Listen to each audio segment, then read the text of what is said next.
Hey, welcome to the Treehouse Athenaeum, a place to discover the tools that empower you to embrace both the beauty and challenges of personal growth. There are so many branches leading to your roots. Come on, let's explore. All right, welcome back. I thought you were frozen. It's been a day. Want to talk my. about Mercury retrograde issues? Poor Lisa bowed out because her mic wasn't working, and then my lighting's off. Like it's a technical issues. Mm-hmm. How are you? Good. How are you? What are we talking about today, Dave? Ironically, with your lighting issues. Now that we're here and we're present, today we're talking about the phrasing "love and light" and how it can be used in a toxic way, like that toxic positivity piece with the spiritual community. And I think a lot of people know this, and you've experienced this more than I have, I think, just maybe growing up in it or your demographic that you work with. But luckily I haven't. I know there's I see it when it comes to like psychological issues or when people are really dealing with different mental health aspects in their life. But I'm curious to see where this conversation goes about exploring like why it's so dangerous to just be dismissive, right, of these deeper, darker issues, and why we avoid the darker, the shadow side, the work, in essence, by just being dismissive with this, overt positivity.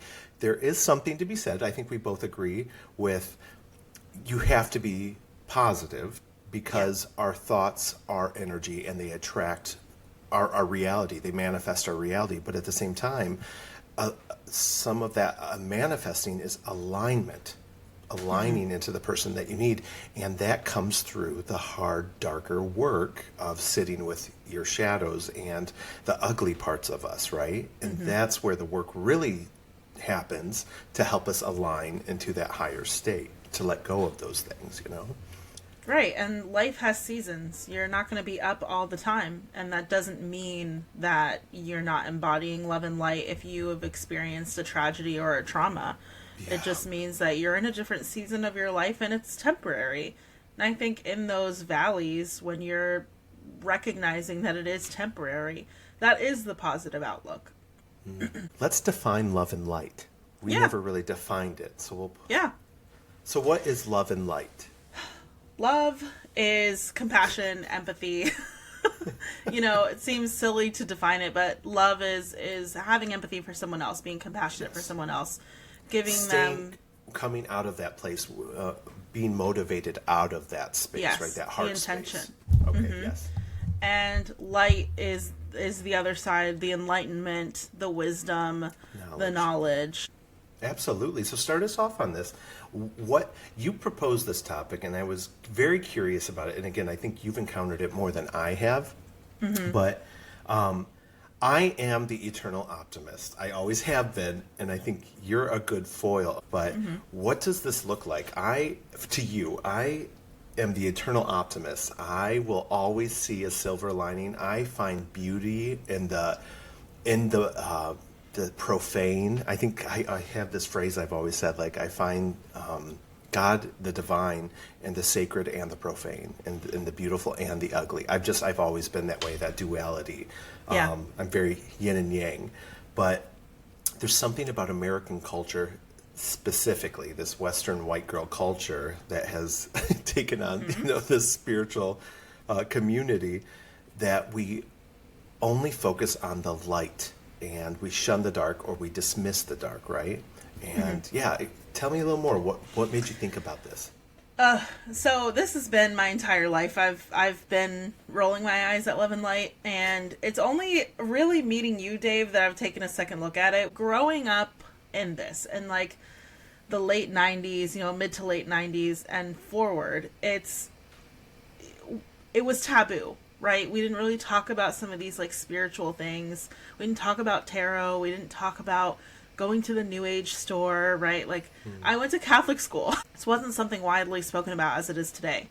And it's like she had, my mom, not to put her fully on blast, but she had her community of people that she went to the New Age store with and practiced her tarot with, and I watched them all overuse the phrase love and light, and it was to the point where I, as a child, because children are very observant, and maybe especially because of Scorpio children. I was gonna say maybe my chart has something to do with it. It's definitely a foil, yeah. Yeah, I would watch them say love and light as a response to things, and toxic positivity to excuse certain behaviors, or excusing rejecting other people or dismissing other people. And so I would watch this and be like, okay, that wasn't positive. And you're trying to repackage it as positive. That's not very love and light of you. But they would look at me and be like, oh, you don't get it yet. You're a child. You don't get it. And I believed that because I was like, maybe I don't. Maybe I don't get it. But I always knew deep down. I was like, no, you guys are full of it. Like, you're full of it and you don't get it.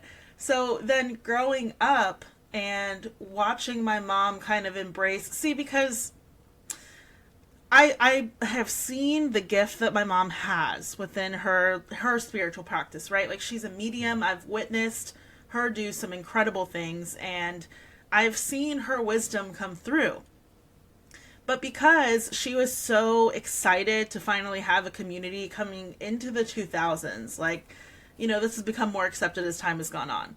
But finding, authors and, people on TV, or like the Long Island Medium, which I'm not saying anything's wrong with her. I forgot her name, but nothing's wrong with her. But you only see these snippets, and you only get these bite-sized pieces of what they have to say, and taken out of context. That's the thing, the context. It is a very different experience when you're involved in the experience personally, right? Yes. Rather than just being a voyeur of someone else's, because it has a different resonance, like, you don't know what's going on in their internal world, what spirit is talking to them, and what they're feeling, and Yeah. And so I would watch my mom try and heal some of her trauma through some of these books. And again, no shade to my mom at all, but I think she needed a therapist. Like, I don't think she needed we all need book. A therapist, Yeah. Right. Because the book is only going to serve her as much as her comprehension is serving her.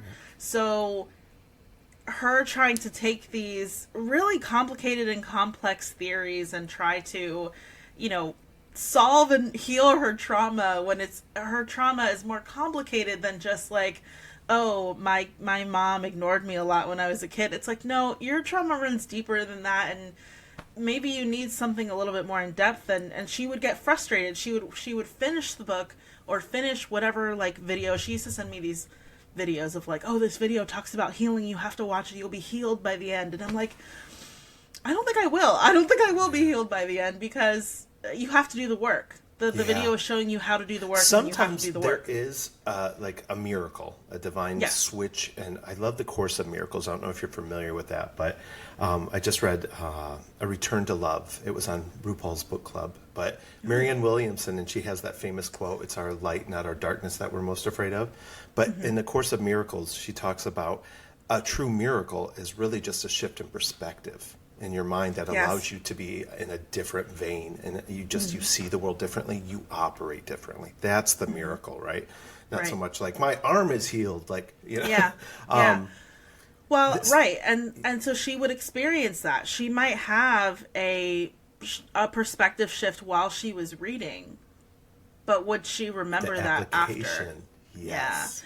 And so that's what I would watch. I would watch this cycle of, oh, I'm a changed woman and love and light, and I'm all about this toxic positivity, and I finally found the answer. I'm just going to think positively. I need to stop focusing so much on the negative.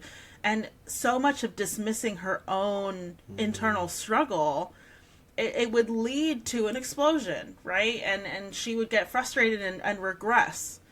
And almost regress more sometimes in some of these areas of her life. And I would watch it and I would be like, you've got to stop saying that you're healed. Because that's doing something, I think, internally. not just to you, but to me, because I'm like, I don't believe you anymore. I don't. Yeah. Like, you come out Interesting. of this book and you say, okay, I figured it out and I fixed this part of my life, or this trauma, I think I finally healed it. I'm not going to talk about it anymore. And then a month will go by and she'll hit a trigger and it's like, boom. And I Wow. just, it would drive me insane. And so I think that sometimes, yes, that book did her good, right? Those books are there for a reason. There's nothing wrong with that author. There's nothing wrong with that book.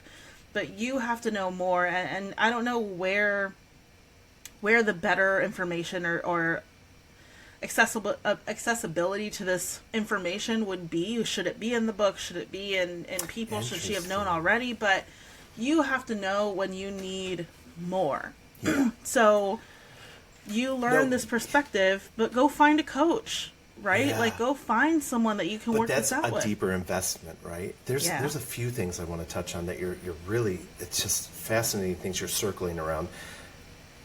Okay, so American culture, again, a very Western tradition, and all your Eastern religions, we've adopted this love and light, and I blame yoga because I Yeah. love yoga. But like at the end of everything, they're like, "Namaste, the light in me honors and sees the light of in you," which is beautiful and a deeply spiritual principle. If you can look at people as God beings rather than like flawed, meat packages, it makes a huge difference, right? In your eternal perspective, it just things are easier. It's a deeper wisdom.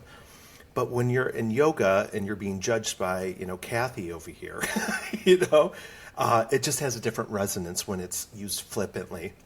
And then why I was bringing this up is because Eastern religions are very linked. Everything has the opposite, right? Whether that's Taoism, but you see it in Hinduism, and like for every male deity, there's a female deity. For every light incarnation, there's a dark incarnate. Like think Kali, she's the dark goddess, the destroyer, but the liberator, right? But Right. she's feared, but yet then you have her healthy, receptive and loving version. It's so in Western culture, I think we've really divorced the shadow side. Christianity demonizes everything that's dark. There's God and the devil. Truth is, God is both. If He created the devil, like, you know what I mean? Like, obviously And that's the part Virgin of God. Mary. Yes. Come on. I can Really? see you at Catholic school, like, Yeah. yeah. So the angel told her, okay. But in Western tradition, I think we have that as a cultural piece. But also, I think as the spiritual movement really started taking hold, and like again, spiritual movement, this like fad movement, self-help books, and all of these like buy into this, and you saw the rise of all these different programs and these teachers and gurus. Once you start monetizing, or the capitalism piece gets in there, I think it divorces a lot of that wisdom, and you Yeah. lose a lot of the depth that is supposed to be intrinsically written into this, right? So anyone who really knows and practices love and light and a genuine, you feel it first, Yeah. right? You feel it. There's a difference. And you as a kid were picking up on that, right? You were like, something's off. You're being judgy, but you're using this phrase, so it's not lining up. So when we like you were saying with, Teresa Caputo and everything, it's amazing that we have these books and these revelations, and there may be a lot of truth in these amazing, like The Power of Now, right? With Eckhart Tolle. Amazing, awesome, life transitioning wisdom if you're ready to receive it, if you're ready to apply it. It's an amazing book. Oprah got it. It's all over. But how many people actually started to employ it, you know what I mean, in their Right. lives? So It's frustrating because you are reading a book that is going to do you an immense good, right? Again, like you said, if you're ready to receive it. But also, it's general. Yeah. You might have specific individual things that maybe fit into the book and might not. And so maybe this book is leading you down a rabbit hole of, okay, maybe I figured out that I need help in this one area. Go get it. So Or the maybe term, it's in you. And that's Yeah. the thing. That's kind of where I went back then, especially as a teenager, because, I was a teenager and I thought, you know, I was right about everything. Yeah. So, you know, I would see these cycles in my mom, and I would be like, just look within yourself. Like, why are you even searching externally? Because I think you know the answer. And so I would tell her that all the time. I think you know the answer and you're avoiding it. You reading and obsessing over the new age lifestyle. You are willfully leaving the dark in the dark, and it's doing you a disservice. And now I understand a little bit more. I know she was looking for help, right? She was looking for help, and that's what we're all doing. We're looking for more information, more enlightenment, more, and right, it's part of that monetization. At what point are you just not living authentically anymore? Yeah. And your authenticity, that's the other thing. There could be 30 books on, you know, manifesting a better body, like getting your mind right so you can be in a healthier lifestyle.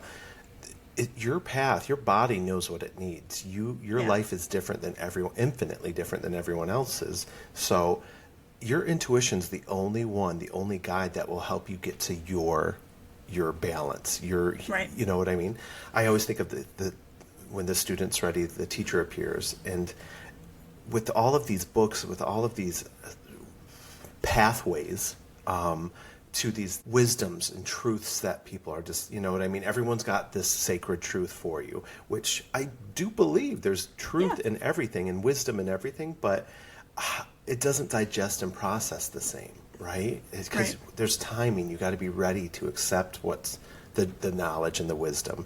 You got to be willing to apply it in your life, and that's the other thing.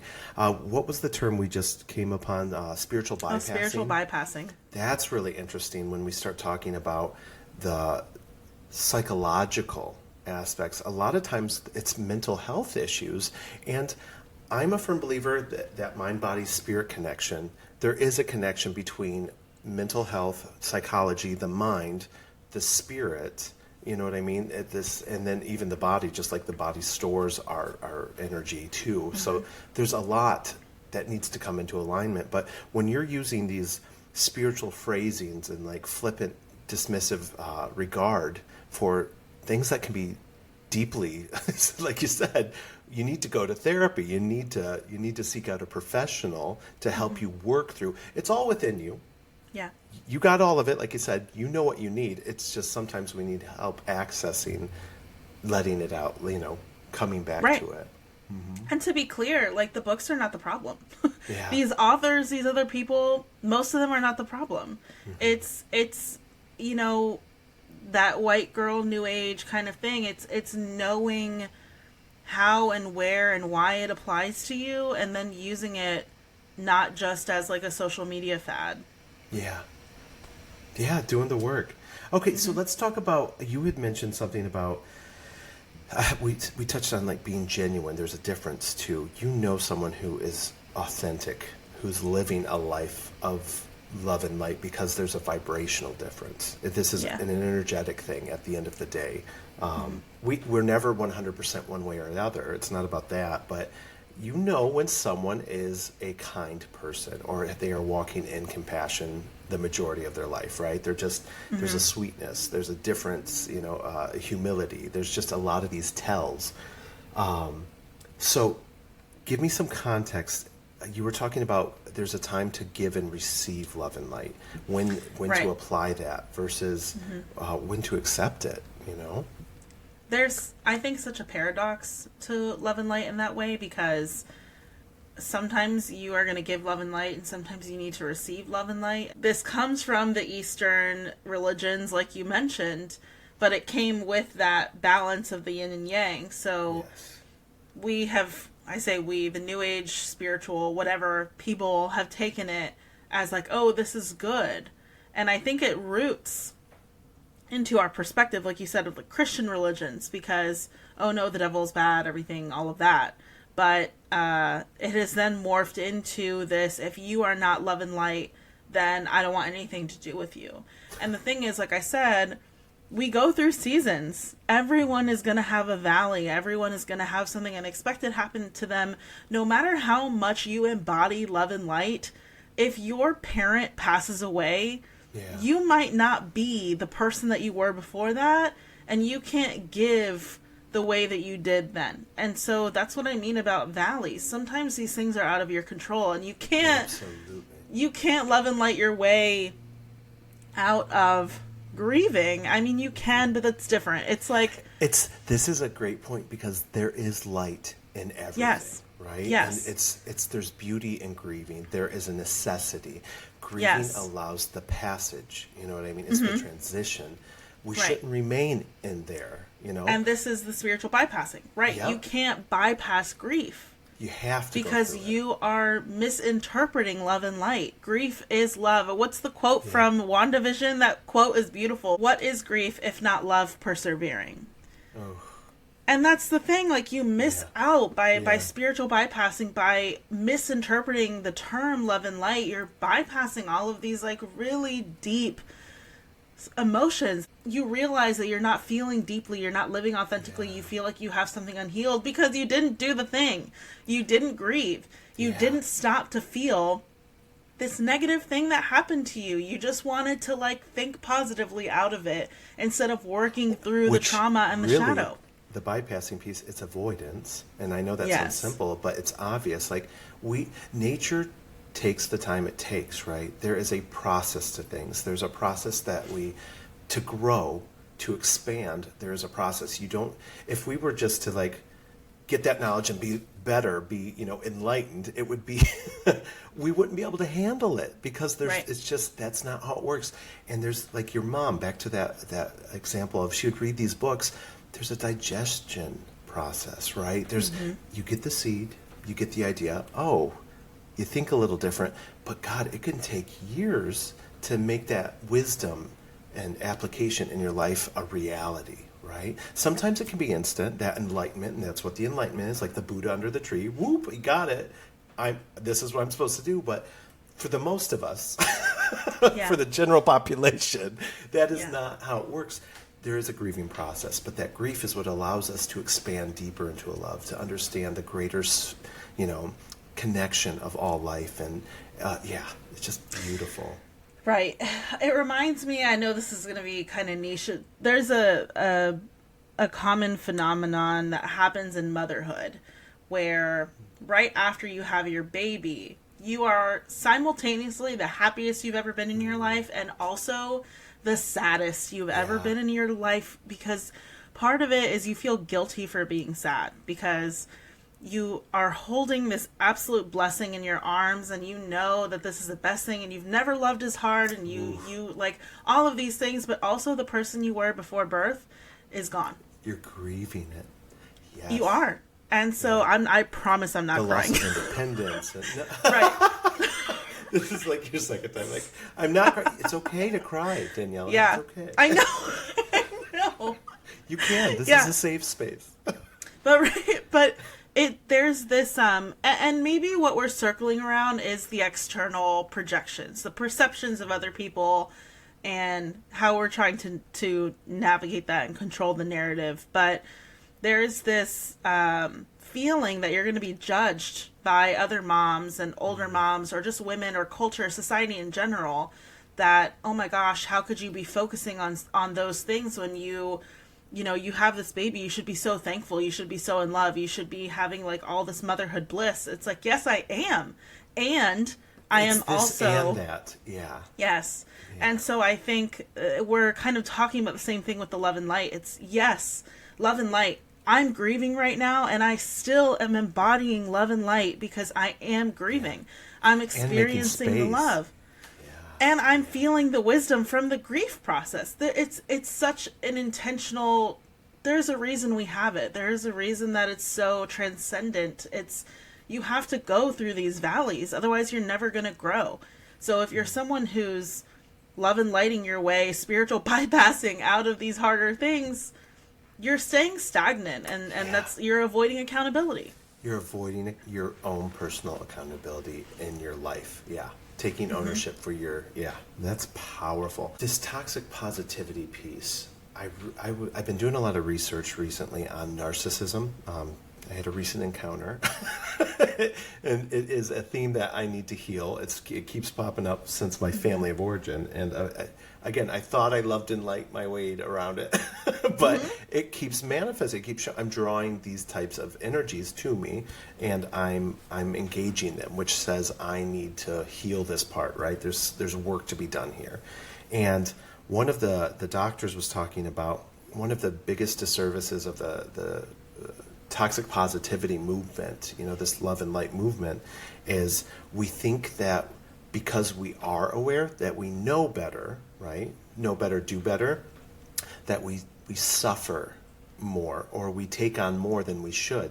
Sometimes the love and light response is to walk away. That's the harder thing. That's the darker perceived, action of whether that's an abandoning, like not abandoning, but cutting off an addict. If you have a family member that's addicted, but they continually hurt and cause injury to the family, sometimes most of the time, you have to shut them down, like shut them out, remove them, If they're not willing to do the work, take accountability for their stuff, again, it's a disease and there's a lot to it. But if it's impacting your life, it is not good for you, right? It's toxic for you.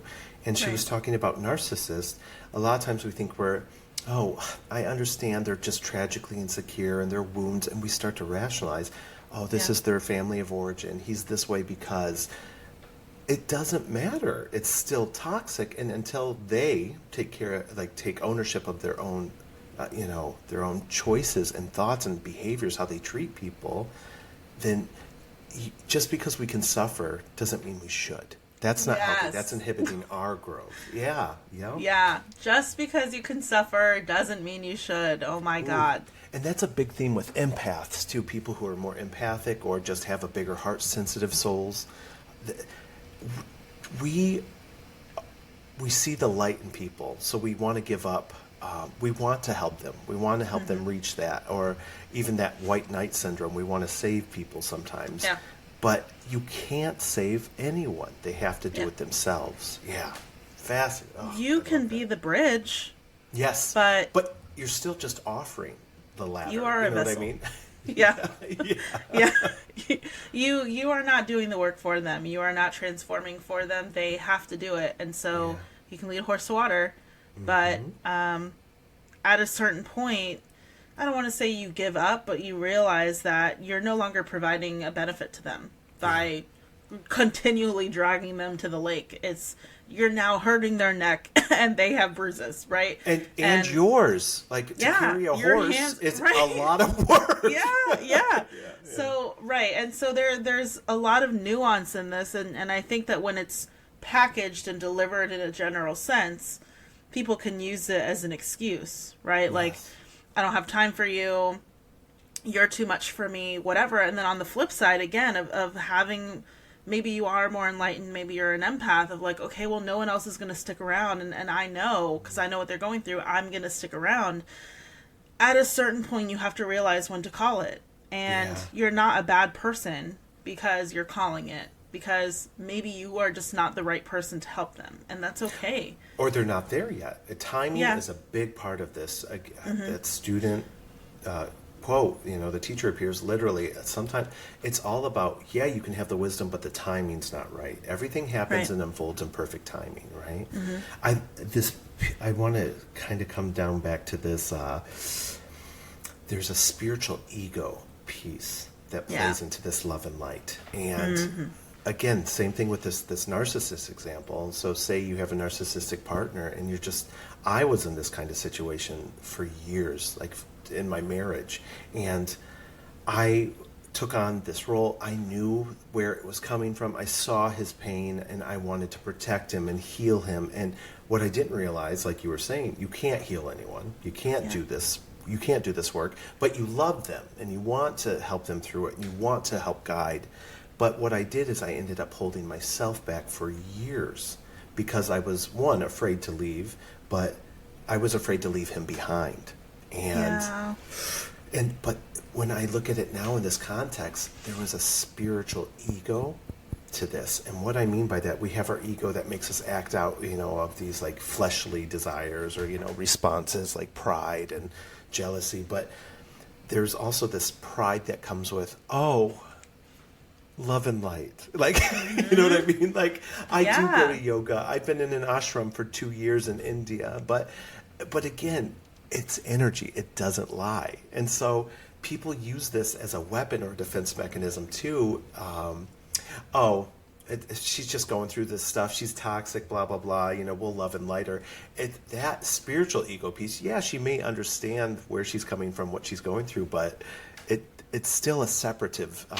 It separates. You know what I mean? It's what am I trying to say here? I guess you're being kind of arrogant. You're trying to put the other person down because they're not at the spiritual enlightenment that you are. Right? Yeah. Which actually keeps them from seeing the light. And then you're actually diminishing your own and separating you from the realization that this is all an illusion. We're all the same. Like, you know what I mean? Like, they're God, you're God, Yeah, and the crazy thing is, like, if you were to approach someone who's on, like, another path than you and maybe appears more enlightened than you, is that how you would want to be treated? Exactly. It doesn't Because make sense.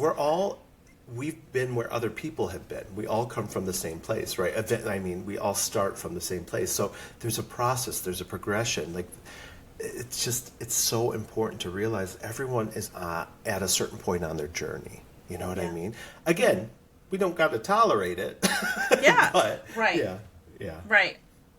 And that's kind of where you were going with, the narcissism. It's, you have to know when to walk away. Yes. And part of that is, like, kind of what I was getting at with maybe you're not the right person. I think there is this perception of, like, if I can't heal them, nobody can. It's like, no, babe, that's spiritual ego. Yeah, exactly. Yeah. Well, I can get through to them. Like, how many times have you heard that? Well, I can, like, in dating, like, the girl, like, you just don't see his good side. Do you know what when he's a different person with me. Yeah, you're right. You're right. Absolutely right. And this is the reality. So, obviously, you're not seeing it either. People are this and that, Right. And that's kind of like you were saying, sometimes letting go is the love and light. And in my head, I just heard sometimes throwing hands is love and light. Yes. Because I listen, I'm not a physically violent person. Yeah, no. But sometimes people need to be called out. Sometimes you do need to hold somebody to the fire because you cannot continue. There is this person, that infamously does this to everybody. And they just, they go around and continue to disrespect them. They go to a person, they provide them help because that's always the woe is me. And then they help them. They do something, I say that you don't have to do, but everyone has like that helper in them, or it's like, they do whatever it is that they need to do to help this person because you see the potential. Yeah. Right? And so you are like, okay, let me help you out of this thing and don't worry about it because I love you, right? You're loving this person, you're compassionate, you're empathetic. Let me provide this wisdom, let me provide my light by helping you out of this difficult situation. And then they turn around and just talk crap about them to anyone and everyone that will listen. And it's this cycle that continues. But they're part of the cycle. Right? They keep feeding into it, Right. Mm-hmm. And so at a certain point, where I feel activated, I should say, is I'm like, okay, the problem is now that there are no consequences.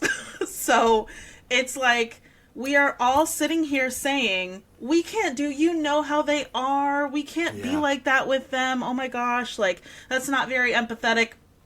It's also not very empathetic what they're doing. And so how much abuse are we willing to withstand because, you know how they are. No, I'm done. I know how they are and I'm about to tell them how they're being because I'm done. So so that doesn't look like love and light, right? But, oh my God. But it's like... it's necessary. I'm doing this, right. It's like I'm doing this with love for myself. Yes, because I will not continue to let myself... It's the lens, right? Yeah. It's through me. I need to protect. Right. And taken out of context, I understand how that sounds bad. Like, I understand the balance between loving the other person while loving yourself. It's not one or the other. It's both. You love yourself and you love the other person. Yeah. And so if your lines are being crossed, if they're disrespecting you, Yes. yeah, there are a That's variety not of love. different Yeah. methods. Right. There, you can handle it gotta through give a it to variety of yourself. different ways, right? Maybe it wasn't unintentional and maybe it warrants a conversation, or We're talking you know, patterns, though, right? Patterns, yes, when you yeah, see people and but behaviors. it's right. So it's like at a certain point, the love that I'm choosing to give in this situation is now for all the people that were betrayed and are not holding, Yeah. you know, their self-worth. They're not picking themselves up or Yeah. defending themselves or whatever. And I'm fully capable of defending myself, and I'll defend you too because I'm over it. But When you said this, I always say RuPaul's one of my sages, and something that stuck with me years ago. He's like, I always try to come from a place of love, but sometimes you got to break it down for a motherfucker. yes, yes. And it's that energy of like, I've tried, I've listened, I've sat with, and I see you're not changing. This is intentional. Yeah. And like you said, I'm here to confront it. Like, Yeah, this yeah. behavior stops now. Right. Like, And I would say this is the last choice, powerful. right? Because Yes, like yes, walking exactly. away Sometimes you got if you to. can is better than Yes. you know, having the confrontation. But if you are at a point where nothing is working, the situation is not going away, you're going to be, you know, for There's a whatever time to reason you war, can't yeah. remove yourself. Yeah. It's time for phase 2. And that I think that in the new age community that would be frowned upon. And so Yeah. you would People shy continue. away I with should it, say in the yeah. toxic new age community. Yeah. Yeah. It's Yeah. that would be frowned upon because you know better, right? It is that Yeah. spiritual ego. And the people that are doing the work, that are living that vibration, have faced these things. They have faced and confronted their dark. They've incorporated it. You know what I mean? It's not a battle to win against. It's really just acceptance of. And then once you accept it, that's where the compassion piece, that's where the love and the light settle in and allow you to expand around it, to grow more than. It doesn't affect you the same because you see its actual place. Like, that's not Yeah. really who I am. That's not my soul. You know what I mean? These are wounds. And that's the healing part. You grow and expand beyond it, which allows you to see and relate to it in other people. You know what I mean? So then you have more compassion for other people and where they're at. And I find the more I evolve on this journey, it's a lot more for me about being less involved in other people's lives. And I say that meaning I know my role is here to teach and guide by example, rather than like going and doing the work, like you said, being in the trenches. I can't change anyone, like you said earlier, but I can exemplify love and joy and a life that they potentially want. It's up to them to do the work. And that has such a profound effect because for me, one, I'm lighter. My load, my burden is lighter. It's not my burden is the gag, right? It's not my work. But Yeah. by living and exemplifying and resonating in my vibration, in my authentic version, then people can see that and find it for themselves. And if they seek me out, then let's talk. I'm here to help you. I have all the resources. I have so many experiences. Let's do this Yeah. together. But they're ready. It's a mind shift set, I can't talk, a mindset shift. So Yeah. Yeah. I'm excited. Well, I'm excited. yeah, right. Because even like I like to say my door's always open because even if I had to step away from someone or I had to like temporarily close the door, in my head, usually it is temporary, truly temporary, because if they come back to me a month later, years later, whatever, and say, hey, I want to readdress this thing because like I've grown as a person and I've been thinking a lot about this. Yeah, let's do it. Let's have the conversation because honestly, I Giving want it space too. for people to grow. That's important. Yeah. So important. Right. And if it's something that, for me personally, if I had to walk away, that means I saw no other solution. Yeah. And that is as frustrating for me as it is maybe confusing for the other person as to why I couldn't just stick around or couldn't just continue going on as we were. And at a certain point, they're going to have, hopefully, if they're, on their own self-discovery journey, they're going to realize, oh, this is why. And so now we can come back and have a conversation of like, this is what was going on. This was my side of it and why. Now we can have a mature conversation about what was going on. And, And maybe we pick our relationship back up, and maybe we don't. But I don't know. There's that's love and light too. Is kind of having that like, I don't know, space for people, allowing but also space, yes, loving yourself and knowing when to open the door. And when to give yourself space. Yeah, exactly. right. Yeah, right. Yeah. Right. And I think that's the part that's frustrating is that, you know, dismissing people that were in their valleys. And I was like, this isn't empathetic or compassionate. Why are we being passive aggressive towards this person who's obviously experiencing a really hard moment? It just doesn't make any sense. No, you're hitting it on the head. I really enjoyed this. It's funny, like going through this conversation, I realize now I always say love and light more as a jar, or like like when someone, I'm at the grocery store and she's like, ah, and I'm like, ooh, love and light there. Or like, let's give her some love and light. It's a jest now. Yeah. Because again, I think the people that actually embody love and light as a principle, as a mantra, as a way of life, it shows on its own, right? Yeah. Mm-hmm. But I always namaste. I'll always namaste in yoga. I love that. Yeah, I think I was just going to add, it's I always like to say I'm speaking to the people who might resonate with me, because I feel like I walk a different path in this community, because I tend to see through people a lot. And it's hard because I operate in this problem solving kind of capacity. I feel like I simultaneously see your potential and why you're floundering it. And that's hard. That's a hard conversation to have, right? You can't just walk up to someone and be like, hey, I noticed that you have this block here and you're actually being really disrespectful and, you know, you should stop doing this or whatever. I'm pointing out like the shadow in them because I don't know how I do it. I can just see it. No. I see it so clearly. And so I feel like I felt for a long time like I didn't get to say love and light, because it's like I didn't embody that. But really, it's just you do embody that. I embody that. It's just my love is different. It's a different. You have to be, and this is what I've learned. It's time and place, right? Yes, exactly. It's time and place for all of it. They have to be ready to hear the wisdom. Yeah, they have to be ready. And wisdom infuriates people if the timing's not right, because you activate that shadow. You trigger shame. You trigger, Mm-hmm. So it's, what I would say, if you feel or if you felt in the past like me, or you're frustrated with love and light, you are love and light. The fact that you're, passionate about it or frustrated with it just tells me more that you have it more in you than some of these people who are using it passive aggressively or to dismiss other people. So you are love and light. Don't doubt that. It's so crazy that you just confirmed something. I saw something or read something talking about how Geminis and Scorpios, out of all the signs, are the truth seekers.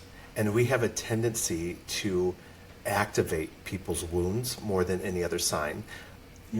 Granted, we come from very different places, because I like the surface and the truth of, like, what I'm trying to say is we're mirrors. We're very much mirrors, and people have, I think, the hardest time with Scorpios and Geminis because we're constantly activating, where I might be like more like the jester poking fun, like, wonder what that's about, is that was a reaction, where you're is like, you have trauma and you need to go to therapy, and we should talk about why you haven't grieved your mother's death yet. Like, I always think of Cordelia and Buffy.